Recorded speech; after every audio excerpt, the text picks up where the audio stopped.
Assalamualaikum warahmatullahi wabarakatuh. Anak-anak surga, apa kabar? Al-Quran, akhlak, prestasi, Allahu Akbar.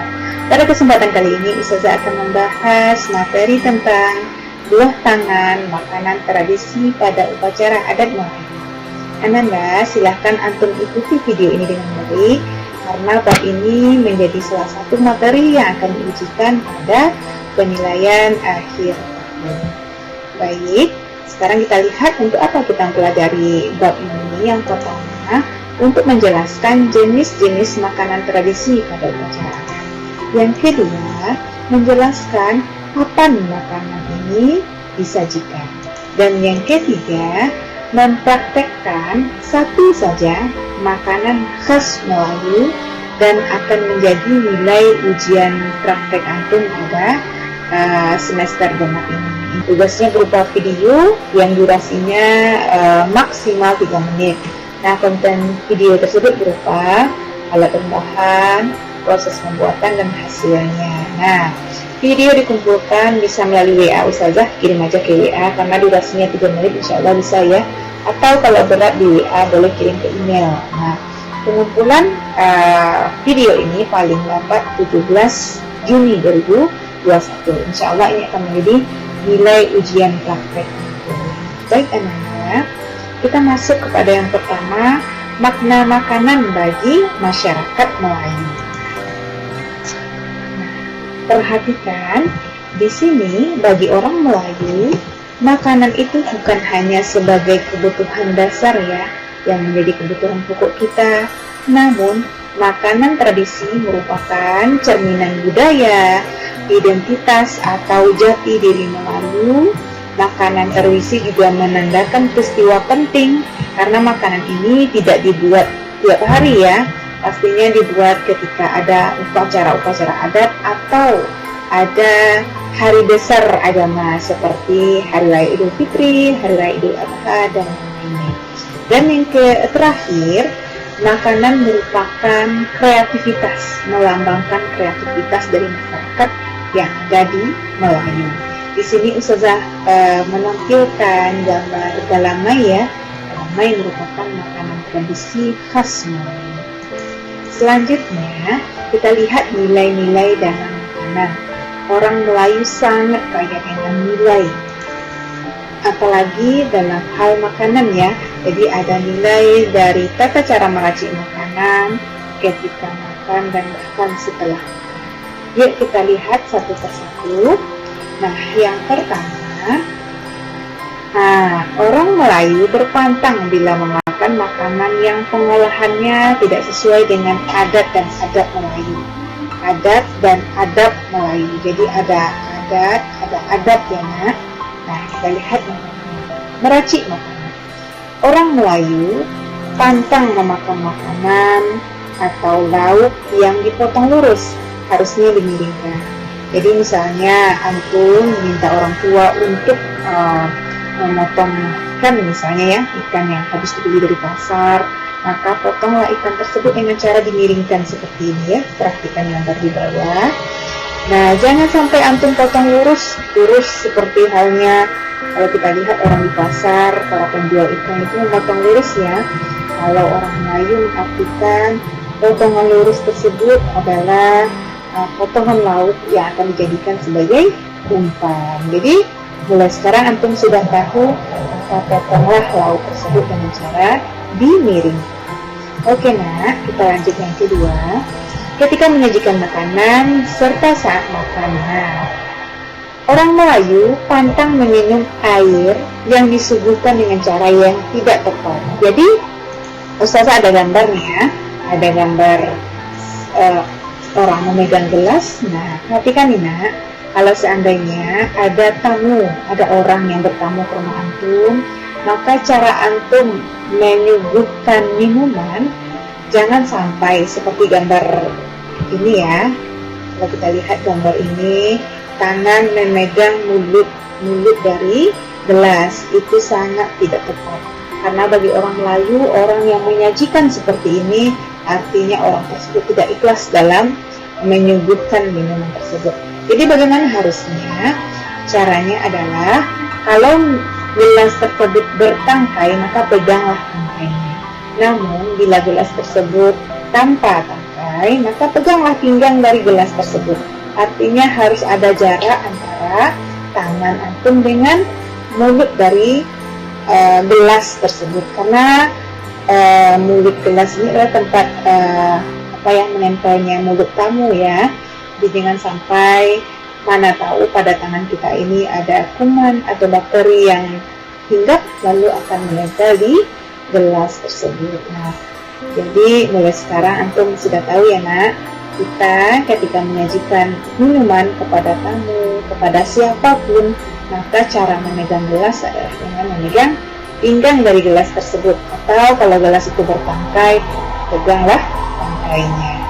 Oke nak, terus selanjutnya larangan makan mengangkat pinggan dalam jamuan makan atau majelis.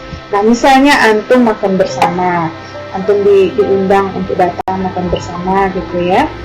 Biasanya kalau makan bersama itu di atas karpet ya nak. Jadi pastikan piring antum itu letaknya di bawah. Jadi pantang atau nggak boleh mengangkat piring ya. Jadi ketika kita makan, habis itu kita ambil nasi, ambil lauk yang cukup, lalu kita makan dengan cara mengangkat piring. Orang Melayu mengartikan kalau orang tersebut adalah orang yang tamak gitu ya, orang yang tidak mau berbagi gitu, orang yang tidak ingin apa yang dimakannya itu kelihatan bagi orang lain. Jadi jangan sampai seperti itu ya nak. Jadi kalau ada jamuan makan atau ada pesta yang biasanya makannya itu di karpet ya, di lantai, maka pastikan piring antum letaknya di bawah. Nah, tanganlah yang mengantarkan makanan tersebut ke dalam mulut kita. Jangan sampai piring ya mendekati mulut kita. Baik nak, kita lanjut lagi. Setelah makan. Nah, setelah makan artinya tidak boleh meninggalkan majelis sebelum semua orang selesai makan. Nah, artinya kalau antum makan bersama, mungkin porsi makan antum sedikit mungkin ya, sehingga duluan selesai makan. Nah, adabnya dalam Melayu, antum jangan langsung cuci tangan, tapi tunggulah semua orang yang makan itu selesai baru kita cuci tangan. Jadi makan bersama ada azas kebersamaan di sana ya, ada nilai kekeluargaan.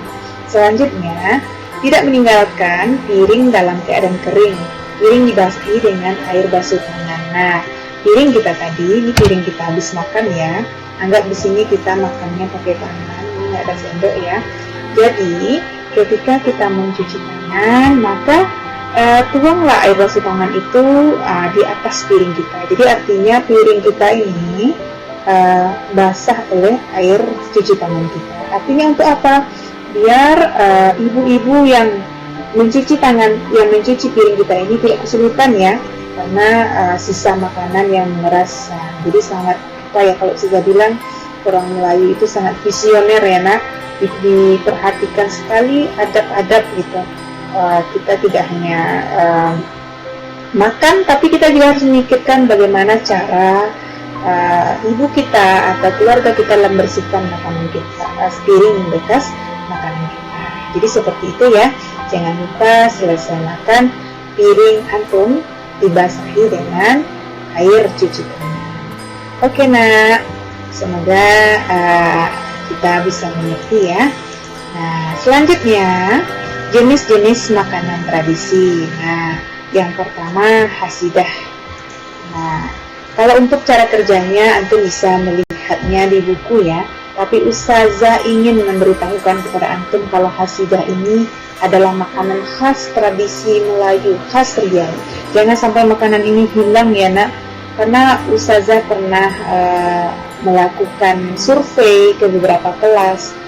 Sangat jarang dari kita yang telah memakan hasidah ini. Artinya hasidah ini sudah jarang dibuat oleh orang lain. Nah, sekarang Ustazah meminta kepada antum harus ada satu di antara antum semua ini yang fokus ke bagian melestarikan makanan khas Riau. Karena kalau dia tidak ada yang mewariskan, tidak ada yang meneruskan, ini akan hilang. Di generasi sekarang saja sudah jarang ya apalagi 10 atau 20 tahun ke depan. Jadi Ustazah berharap ada dari antum 1 orang atau 2 orang dari antum yang di SMA Al-Ittihad ini yang fokus ke bagian melestarikan kuliner khas Melayu gitu ya nak. Nah kalau untuk rasa hasidah ini gurih, manis, asin ya, dan memakannya juga unik, memakannya pakai bawang goreng. Jadi bagian atasnya adalah bawang goreng. Nah kapan kita biasanya menyajikan ini? Dihidangkan pada waktu upacara, ada acara kenduri, syukuran, pertunangan, perkawinan, Hari Raya Idul Fitri, Hari Raya Idul Adha. Jadi artinya hasidah ini di semua upacara itu ada gitu ya. Terus selanjutnya bubur Asyura. Nah bubur Asyura ini kalau dari segi bahan-bahannya ada ubi ya, ada ubi rambat, ada ubi singkong, ada biji-bijian juga. Nah cara membuatnya juga ketika sudah direbus berasnya, maka dimasukkan ubi-ubian, selanjutnya biji-bijian. Nah ketika telah menyatu, telah bentuk semuanya, maka akan jadilah seperti ini. Nah kapan disajikan? Ini disajikan merupakan hidangan khas pada Hari Raya Asyura atau 10 Muharram. Nah antum pernah mencoba? Nah rata-rata Ustazah juga bertanya, sangat sedikit yang pernah mencicipi bubur Asyura ya. Nah tidak lama lagi anak, sekarang sudah bulan Syawal, berarti Syawal, Zulqa'dah, Zulhijjah, Muharram. Nah 3 bulan lagi insya Allah bulan Muharram. Ustazah berharap antum yang telah mengenal ini, yang sudah tahu kalau bubur Asyura ini adalah makanan tradisi setiap 10 Muharram, mari kita lestarikan, mari kita buat. Ustazah juga akan berusaha membuatnya, dan mari kita akan saling berbagi nanti ya, bagaimana rasanya ketika kita mampu melestarikan makanan khas kita, apalagi itu buatan sendiri, sungguh luar biasa. Oke nak, kita lanjut ya. Kita lanjut yang ketiga. Nah antum pasti sudah tidak asing lagi mendengar kata-kata ini ya, lemang. Lemang itu bahan dasarnya adalah pulut ya, beras pulut, lalu dipersiapkan dulu yang dilapisi dengan daun pisang. Nah setelah itu isilah, jadi ketika ada pulut, ketika sudah ada bulu, isilah 3/4 dari bulu tersebut dengan pulut. Setelah itu 1/4 ke atas diisi dengan santan. Ini terlihat di gambar, ada bapak yang menuang santan ya. Oke, selanjutnya lemang ini dipanggang di mana nih nak? Dipanggang di perapian. Panggang merupakan salah satu teknik dalam memasak orang Melayu. Jadi orang Melayu itu banyak teknik memasaknya. Nah, ada yang dipanggang, ada yang diselai seperti ikan patin ya, kita mendengar ikan selai, atau dijemur seperti ikan asin. Ada lagi yang diubuk. Diubuk itu artinya makanan tersebut dimasukkan dalam tanah, lalu di atasnya dibikin perapian. Itu biasanya memasaknya 1,5 jam. Ada juga yang disangrai. Disangrai itu biasanya teknik memasak tanpa air, tanpa minyak ya. Jadi disangrai di atas kuali gitu. Nah itu biasanya dilakukan untuk jenis makanan berupa biji-bijian seperti mensangrai kacang, mensangrai kopi gitu ya. Ada lagi dengan cara merebus itu masak makanan dengan cara mendidihkan air, atau dikukus itu dengan cara menguapkan air ya. Itu bisa antum lihat ini pengalaman ya, ini pengetahuan antum, atau antum bisa juga lihat di kita. Nah termasuk lemang ini adalah cara memasak dengan cara dipanggang ya. Nah ketika lemang sudah masak, nah kita belah bulunya, nah lalu kita iris-iris. Nah bulu ini dipakai adalah bulu yang minyak ya nak.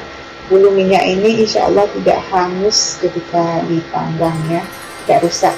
Nah, jadi dia bisa tahan ya. Pilihlah bulu minyak. Selanjutnya, nah ini paling khas nih, saya paling suka makan lemang pakai bubur kulit hitam ya. Ini luar biasa rasanya. Ini biasanya disajikan ketika perayaan keagamaan dan sosial seperti perayaan Maulid Nabi, Hari Raya Idul Fitri, Idul Adha, dan pesta pertanian. Siapa di antara anak-anak yang pernah pergi pesta yang makanan yang disajikannya itu lemang? Saya yakin ada ya, pastinya ada, karena lemang adalah makanan yang sangat enak dan khas. Oke. Baik nak, sekarang kita masuk pada yang keempat, wajik atau nasi manis. Nah, saya yakin antum pernah memakannya ya. Wajik adalah bahan dasar utamanya tentunya kulit ya, kulit dan gula merah. Cara pembuatannya, kulit tersebut kita kukus dulu, setelah matang baru kita siapkan juga ada gula merah, kita lelehkan. Nah, setelah itu kita mencampur. Jangan lupa pas mencampurnya gula merahnya disaring ya nak, biar serbu-serbu itu tidak terbakar. Nah, masukkan dalam cetakan lalu dipotong-potong. Nah, disajikannya kapan? Disajikan ketika Hari Raya Idul Fitri, Idul Adha. Di sini ada batobo ya nak. Batobo itu merupakan suatu kegiatan gotong royong, misalnya membuka lahan atau panen ya. Maka rata-rata orang tuan rumah yang punya lahan itu biasanya membuat wajik sebagai makanannya. Oke, ada lagi rarak godang, ada silat, upacara bersunat, dan upacara berpunang. Saya yakin antum pernah memakan ini karena ini adalah makanan khas yang mudah membuatnya dan juga sangat diminati oleh semua orang ya. Oke, kita lanjut lagi yang kelima, yaitu galamai. Ini yang makanan yang pertama Ustaz sebutkan tadi ya. Nah, galamai cara pembuatannya tentunya bahan dasarnya ada santan. Santan itu dicampur dengan beras telur, habis itu gula merah ya. Nah, diaduk selama 6 jam. Nah, hasilnya seperti ini. Perhatikan Nina, dalam pembuatan galamai ini ada nilai gotong royong di sini ya, karena tidak bisa dihandle oleh satu orang, membutuhkan tenaga yang banyak dan waktu yang lama. Nah, apa filosofi dari galamai? Galamai disajikan pada hari raya Islam. Nah, antum kemarin pas Idul Fitri ada buat galamai? Oke, rata-rata ada ya. Ada pada majelis perkawinan, turun mandi, dan musyawarah adat. Nah, dalam perhelatan, galamai ini disuguhkan dalam atau di atas dulang yang tinggi ya. Nah, artinya makanan tradisi atau makanan adat ketika disajikan di atas meja atau di atas seprah ya, di karpet, itu rata-rata makanan tradisi itu ditinggikan letaknya. Artinya makanan tersebut wajib ada dalam acara tersebut. Nah, galamai ini apa? Galamai melambangkan penghulu dalam suku, orang yang bijaksana, yang berhati lapang dan beralam luas, gitu ya nak. Jadi galamai ini wajib ada dalam suatu acara adat, apalagi dalam penobatan datuk ya, di orang sebelum hari H penobatan datuk tersebut jauh-jauh hari, biasanya seminggu sebelum acara itu membuat galamai secara gotong royong ya, karena ini adalah makanan wajib, makanan adat. Kalau tidak ada galamai maka upacara penobatan datuk tersebut tidak bisa dilangsungkan. Saking pentingnya ya nak. Oke, sekarang kita lanjut. Ada lagi lepat bugis ya. Ini adalah makanan khas Riau. Nah, ini juga kalau menggunakan kulit hitam bahan dasarnya, warnanya seperti ini ya. Terus intinya ini boleh variasi dari kita, biasanya dengan kelapa yang dikasih gula. Ini boleh juga ditambahkan dengan ubi ungu, juga boleh dipulut dicampur dengan ubi ungu. Nah, kapan disajikan? Disajikan seperti pada upacara penebalan pemimpin adat, majelis perkawinan, dan upacara dauhid. Jadi artinya lepat ini adalah makanan tradisi, makanan khas yang di semua upacara adat dia ada. Nah, oke, kita lanjut lagi yang ke-7, ada kari. Kari kalau bahasa kitanya ya sesuatu yang berbahan gulai ya. Jadi kari itu biasanya dimakan dengan roti jala, ada roti canai, atau bahkan di sini ada ikan patin ya, ada ikan patin. Jadi yang berbahan, yang berkuah, yang bergulai, yang berkuah itu juga termasuk wajib, makanan khas wajib ya kalau kita melaksanakan upacara adat. Dihidangkan dalam upacara keagamaan, upacara perkawinan, sunatan, cukur rambut, dan maulid Nabi Muhammad SAW. Nah, selanjutnya antum juga bisa menambahkan ya makanan tradisi atau buah tangan lain, bisa bulu penajo atau bisa mie sagu dan lainnya. Jadi ananda, intinya adalah dalam Melayu maupun dalam ajaran agama kita, hakikat makanan tersebut harus halalan thayyibah ya, halal dan baik. Kalau kita perhatikan tadi 7 makanan khas Melayu dan tambahan makanan khas lainnya, itu insya Allah semuanya bahannya, cara pengolahannya dengan cara yang halal dan baik ya. Nah, kenapa? Karena salah satu manfaat menamakan makanan halal dan baik ini adalah membuat hati kita cemerlang ya, cemerlangnya hati seseorang. Karena kata Rasulullah, ini hadis Rasulullah ya, dalam tubuh manusia terdapat sepotong daging. Kalau baik daging tersebut, maka baiklah seluruhnya. Nah, jika rusak daging tersebut, maka rusaklah seluruh tubuh. Nah, daging tersebut adalah hati atau kalbu. Nah, baiknya hati seseorang itu tergantung dari apa yang dia makan. Jadi mulai sekarang, mari kita memperhatikan apa yang kita makan, bagaimana cara mengolahnya, bagaimana cara menyajikannya, dan adab kita dalam memakan. Terima kasih Ananda, kita sudah dari penghujung ya. Terima kasih, semoga ini bermanfaat. Kita tutup dengan hamdalah dan doa kafaratul majlis. Alhamdulillahirabbil alamin. Subhanakallahumma wa bihamdika asyhadu an la ilaha illa anta astaghfiruka wa atubu ilaik. Wassalamualaikum warahmatullahi wabarakatuh.